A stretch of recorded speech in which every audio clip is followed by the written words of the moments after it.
My name is John Murden. I'm doing the video blog or vlog for my new student dialogue that I attended at Clemson University.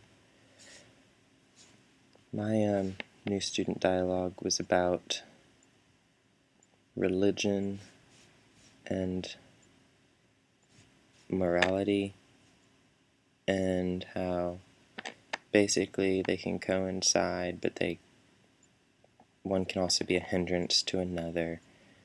And the prompt is, am I a good person? A dialogue on religion and morality. How can people who don't have a religion be moral? It is often assumed in our culture that a person can only be moral if they ascribe to a religious organization. This dialogue seeks to break down stereotypical assumptions of various belief systems and better understand how people learn about morality and behave in our society.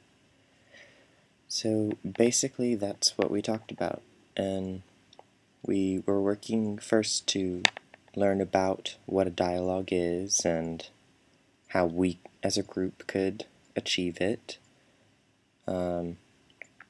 Basically, we were told not to make any form of judgment of someone's ideas, and if we did, to just not say anything. Dialogue is basically to find out as much as we can based on everyone's opinions and everyone's input. I think we probably were able to get a pretty good dialogue going. There were lots of different types of people in the room. Some people were more quiet, some people were more outspoken. I was probably more quiet than some of them. But I feel like we did come to a general consensus that you could be moral without a religion, but there are those, including myself, who still believe that religion is definitely an influencing factor and can help to create someone's morals, and it's helpful, and as long as you're not forcing opinions on other people, I believe that that's a pretty acceptable way to go about things. There were several people who spoke a lot. Some of them felt the same way I did, and some of them were a little not more non-traditional, I guess would be the word. But it still made sense, because, I mean, basically we were all just saying people can be good people. It just doesn't necessarily have to do with how we're raised, I guess. There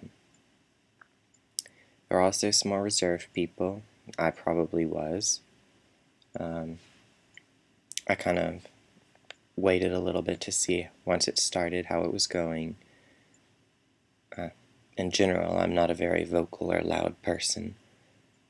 And so, group discussions and, in my opinion, sometimes arguments, which even dialogues I feel like can turn into arguments, I usually try to avoid them, but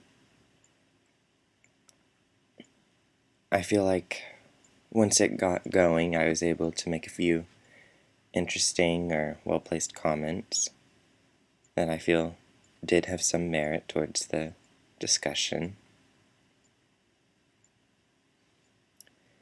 I guess the whole dialogue process for the CU 1000 course, I guess it's just important to give us, as students, a chance to try and avoid placing judgment and simply listen to everything and how it can help us form a new opinion, or if we don't agree, it helps strengthen our opinion, I guess. It's good because it also helps us get to know people. Like, I didn't know anybody in my student dialogue, but I sort of know about them now since I was able to hear their opinions, and I think the dialogue as a tool is just pretty useful to learn.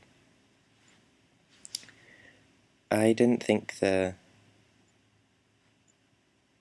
process was that bad or anything. I mean, at first it was going to be like, oh, I have to go to this, I'm going to sit through it, just get it over with. It really wasn't terrible.